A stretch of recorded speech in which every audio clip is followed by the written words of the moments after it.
కాలేజీలు కూడా పూర్తిగా కాలేజీలలో క్లాసులు కూడా 2023-24లో స్టార్ట్ అయిపోయి ఇప్పటికే 3 బ్యాచ్లు అడ్మిషన్లు కూడా పొందారు. 800 మెడికల్ సీట్స్ ఈ 5 కాలేజీలలో అందుబాటులోకి వచ్చాయి. మరో 2 కాలేజీలు పులివెందుల, పాడేరు, ఈ 2 కాలేజీలు కూడా చంద్రబాబు నాయుడు గారి అధికారంలోకి వచ్చే నాటికే పాడేరులో క్లాసులు కూడా 50 సీట్లతో పాడేరులో క్లాసులు కూడా స్టార్ట్ అయిపోయిన పరిస్థితులు. పాడేరులో పులివెందులో మరో 50 సీట్లకు సంబంధించి నేషనల్ మెడికల్ కౌన్సిల్ వాళ్ళు అనుమతి ఇస్తూ కేంద్రం క్లాసులు బిగిన్ చేయమని చెప్తే చంద్రబాబు నాయుడు గారు మాకు క్లాసులు వద్దు, మెడికల్ కాలేజీ వద్దు అని చెప్పి చంద్రబాబు నాయుడు గారు తిరిగి వెనక్కి రిజెక్ట్ చేసిన పరిస్థితులు. అంటే చంద్రబాబు నాయుడు గారు అధికారంలోకి వచ్చే నాటికే దాదాపుగా 7 కాలేజీలు విజయనగరం, రాజమండ్రి, ఏలూరు, మచిలీపట్నం, నంద్యాల, పులివెందుల, పాడేరు ఈ 7 మెడికల్ కాలేజీలకు సంబంధించి దాదాపుగా పూర్తిగా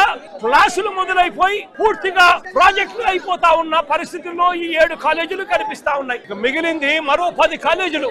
ఈ 7 కాలేజీలకు మిగిలిన 10 కాలేజీలకు ఈ 17 కాలేజీలకు అవసరమైన ఖర్చు 8,000 కోట్ల రూపాయలు.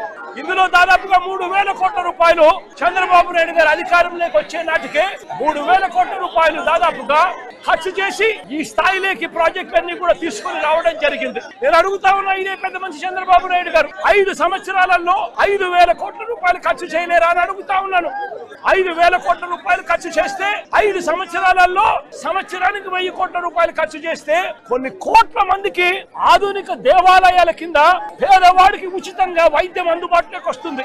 అందుబాటులోకి రావడమే కాకుండా రాష్ట్రంలో మొత్తం 2019 నాటికి ఉన్న మెడికల్ సీట్లు 2,360 సీట్లు అయితే మరో 2,550 సీట్లు అదనంగా గవర్నమెంట్ రంగం నుంచి ఈ 17 మెడికల్ కాలేజీల వల్ల యాడ్ అవుతాయి. అంటే రాష్ట్రంలో మొత్తం 4,910 సీట్లు మెడిసిన్ చదివే పిల్లలకు అందుబాటులోకి వస్తాయి. ఇందులో ఈ 17 ద్వారానే 2,360 సీట్లు అందుబాటులోకి రావడం వల్ల పేదవాడికి ఈ సీట్లు ఉచితంగా అందుబాటులోకి వస్తాయి.